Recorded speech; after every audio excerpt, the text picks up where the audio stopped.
Aku dari FTP. Oke, sebelumnya perkenalkan nama saya Radiadi Prayoga dengan NIM 2352087 PN 18662. Saya berasal dari Fakultas Pertanian, Departemen Perikanan. Nah, kali ini saya bersama dengan siapa? Saya Dias dari Fakultas Pertanian juga. Halo teman-teman semuanya, kenalin saya Rian Hadian Fawas dengan NIM 2352093 PN 18668. Saya dari kelompok 7A, kelas PKN 68.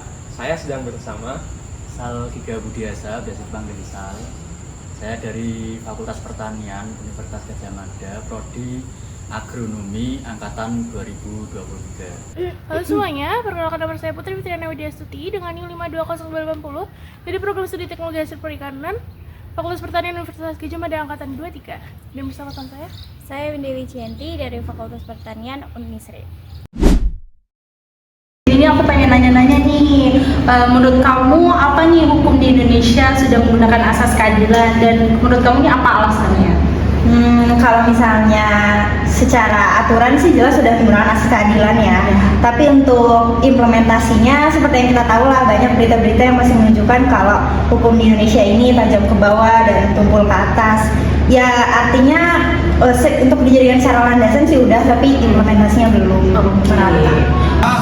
Kalau menurut saya, secara normatif, hukum di Indonesia itu ya bisa dibilang sudah menjunjung tinggi nilai keadilan ya, asas keadilan. Tapi memang di atas kertas dengan praksisnya beda ya, jadi nggak selalu linear dengan di kenyataannya. Karena kita juga sering menyaksikan adanya fenomena kayak praktik-praktik hukum dan ketimbangan-ketimbangannya gitu, ketimbangan yang terjadi saat proses-proses hukum itu terjadi. Kayak misalnya ada kaum-kaum marginal atau rakyat-rakyat biasa yang berlawanan hukum dengan mereka-mereka yang mempunyai kekuasaan atau kayak akses kepada sumber daya seperti pengacara dan sebagainya begitu. Jadi saya melihat memang di atas kertas hukum ini sudah menjunjung asas keadilan, tapi dalam praksisnya itu menurut saya masih belum sebegitunya adil gitu. Kira-kira seperti itu. Kalau menurut saya belum ya, soalnya bisa dilihat dari hukum-hukum yang ada, seperti hukum itu dapat dijual, kemudian dapat dibeli sama penguasa-penguasa yang ada di Indonesia. Contohnya seperti halnya kemarin itu tentang ekspor CPO yang ada di Indonesia, itu kan merugikan sampai ke tingkat masyarakat. Contohnya harga dari minyak sawit sendiri jadi melambung selisih 2.000 kalau tidak salah. Kemudian juga kemarin waktu beberapa minggu yang lalu, contohnya seperti Indonesia gelap, itu kan juga salah satu bentuk ketidakadilan dari kebijakan dalam pemerintahan untuk masyarakat Indonesia, khususnya untuk masyarakat kecil seperti itu, Mas. Jadi hukum di Indonesia ini sangat jauh ya dari yang namanya asas keadilan. Ya, sangat. Kalau menurut saya, hukum di Indonesia ini sudah berasaskan keadilan dalam praktiknya, namun kebalikannya. Oh begitu, jadi udah pakai asas keadilan di undang-undangnya, tapi praktiknya belum beda ya? Belum maksimal. Menurut saudara, apakah tujuan negara Indonesia sudah terimplementasi dengan baik? Kalau menurut saya, tujuan-tujuannya itu memang ada di Undang-Undang Dasar Negara Republik Indonesia kan, yang tulisannya panjang itu, cuman saya lupa kan. Tapi bagi saya memang tujuan-tujuan ini ya masih belum terimplementasikan dengan baik karena masih adanya ketimbangan-ketimbangan akses, kayak misalnya akses pendidikan, layanan kesehatan atau semacamnya begitu. Kira-kira gitu. Kalau tujuan persatuannya sih secara administratif sudah menyatukan ya bangsa-bangsa, suku-suku, tapi untuk implementasinya sekali lagi kayaknya belum deh, masih banyak diskriminasi, konflik antar suku, antar ras dan lain-lain. Oke, baik. Mungkin bisa dijelasin Sedangkan tujuan di negara Indonesia kan ada 4 sesuai dengan alinea keempat dalam Undang-Undang Dasar 1945, yaitu yang pertama melindungi segenap bangsa, yang kedua memajukan kesejahteraan umum, yang ketiga mencerdaskan kehidupan bangsa, yang keempat ikut serta dalam keadilan global atau keadilan dunia. Nah, menurut saya sendiri ada 2 asas yang dimana itu belum dapat tercapai di negara Indonesia seperti itu. Yang pertama itu ada memajukan kesejahteraan umum. Di sini dapat kita lihat bahwasanya masyarakat Indonesia sendiri banyak yang berada di menengah ke bawah, bahkan dapat kita lihat sendiri UMR di berbagai daerah pun ya sekitar 3 atau 2 jutaan, tidak bisa di atas 5 juta seperti itu. Dan banyak sekali masyarakat Indonesia yang masih mendapatkan BLT atau bantuan dari pemerintah. Kemudian yang kedua yaitu mengenai mencerdaskan kehidupan bangsa. Itu kan terlihat bahwasannya ya saat ini banyak sekali lah masyarakat Indonesia, terlebih lagi pelajar atau mahasiswa yang di Indonesia ini ya mulai menurun lah dari tahun ke tahun. Dapat terlihat seperti yang ada di TikTok, di Instagram, media sosial, bahwa ini kalau misalnya ditanya mengenai pendidikan, jawaban dari mahasiswa atau pelajar tersebut sangat tidak masuk akal seperti itu. Menghitung pun tidak bisa, berkarya tidak bisa, pengetahuan tentang Indonesia pun juga belum ada seperti itu. Kemudian juga dapat dilihat bahwasannya IQ di Indonesia pun juga terbilang kecil, sekitar 80 kalau nggak salah IQ-nya seperti itu.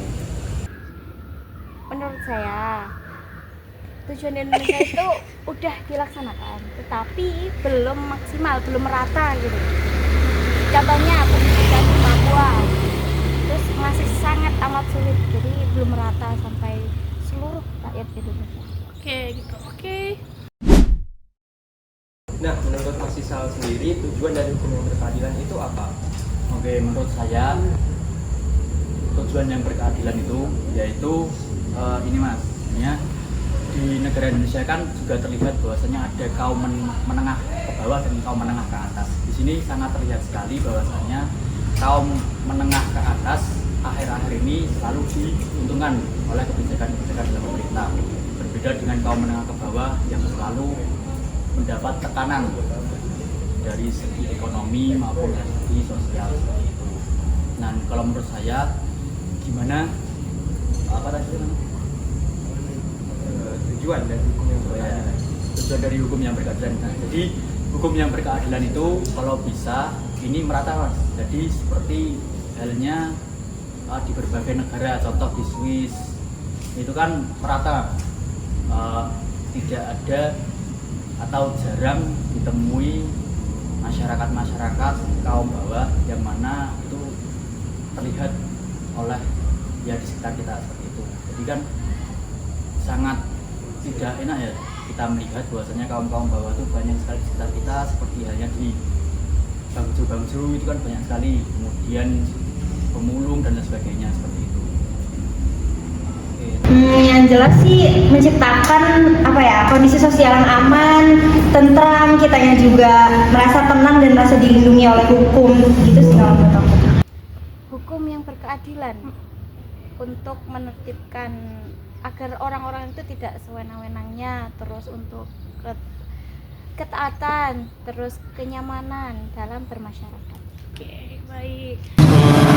Kalau menurut saya hukum itu memang sudah seharusnya inklusi ya, atau ya adil bagi seluruh rakyat Indonesia ya. Cuman kan memang ya hukum itu menurut saya bukan sekedar alat untuk mengatur atau menghukum ya, tapi juga sebagai alat pelindung bagi rakyat-rakyat kecil atau kaum marginal yang sering ditindas oleh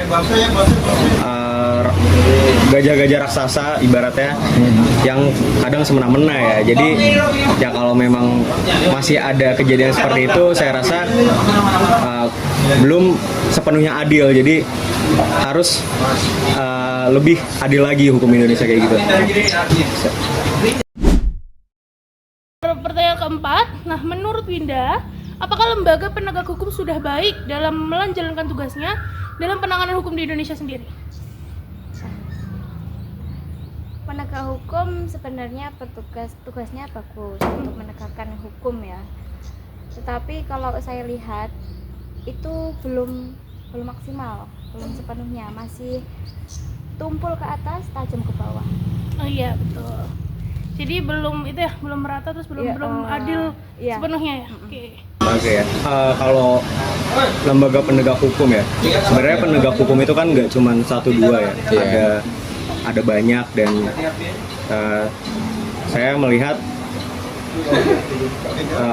lembaga penegak hukum ini seringkali dijadikan sebagai alat kekuasaan gitu, bukan sebagai pengawas lah. Jadi ya saya pikir saya belum bisa menilai kinerjanya gitu. Jadi masih harus ya menilai lagi lah ke depannya. Kira-kira seperti itu.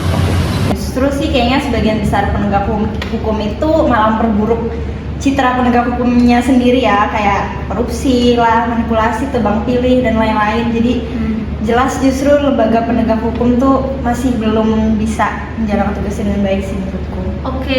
Kalau menurut saya belum, soalnya ya dapat terlihat bahwasannya seperti tadi itu banyak sekali kasus suap menyuap, banyak sekali kasus sodok menyogok. Nah itu pun juga yang diuntungkan masyarakat kaum atas, masyarakat kaum bawah yang ya bisa dibilang mungkin tidak salah, tapi bisa disalah-salahkan karena hakim pun dapat dibeli seperti itu. Oke, yang terakhir nih ya, apa yang perlu dievaluasi nih dari hukum dan juga lembaga hukum yang ada di Indonesia menurut kamu? Kalau menurut aku, kalau mau sesuatu yang baik itu harus dari kepalanya sih, harus dari puncak pimpinan, kayak misalnya dari ketua lembaga hukumnya atau bahkan dari presiden Indonesia sendiri sih harusnya bisa dipilih secara jujur, secara bersih. Nanti bawah-bawahnya bisa kayak misalnya kayak reformasi hukum yang rekrutmen secara integritas, penegakan hukum yang konsisten dan pandang bulu, kayak gitu sih. Oke, baik.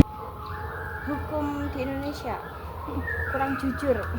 Jadi yang dievaluasi itu kejujurannya ya? Ya, misal penegak hukum itu jujur pasti enak gitu loh. Jadi Gimana bakal lancar prosesnya, terus seadil-adilnya gitu ya. Oke. Kalau menurut saya yang perlu dievaluasi itu dari internal dan eksternalnya. Internalnya sendiri yaitu integrasi dari lembaga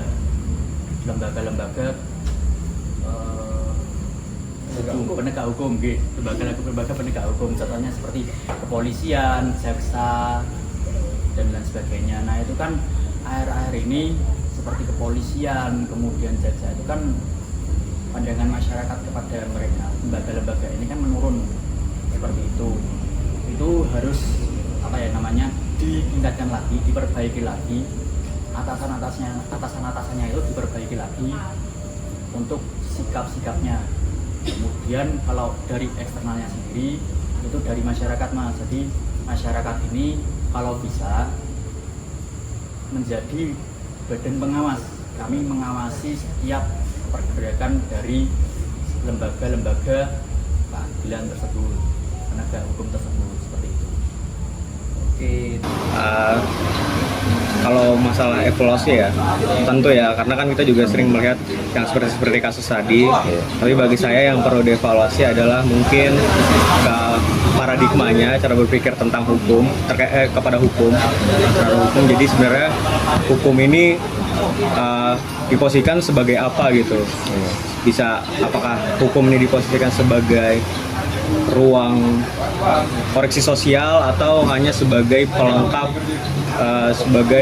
pelengkap legitimasi negara misalnya? Karena juga kan ya gimana ya, karena kita sering melihat bahwa proses-proses hukum ini rentan diintervensi oleh politik. Jadi saya pikir hukum itu kan seharusnya idealis ya, atau ya independen lah, nggak bisa diurus campur tangani dengan politik seperti itu. Jadi saya pikir ya memang harus dievaluasi di bagian situnya gitu. Kira-kira seperti itu.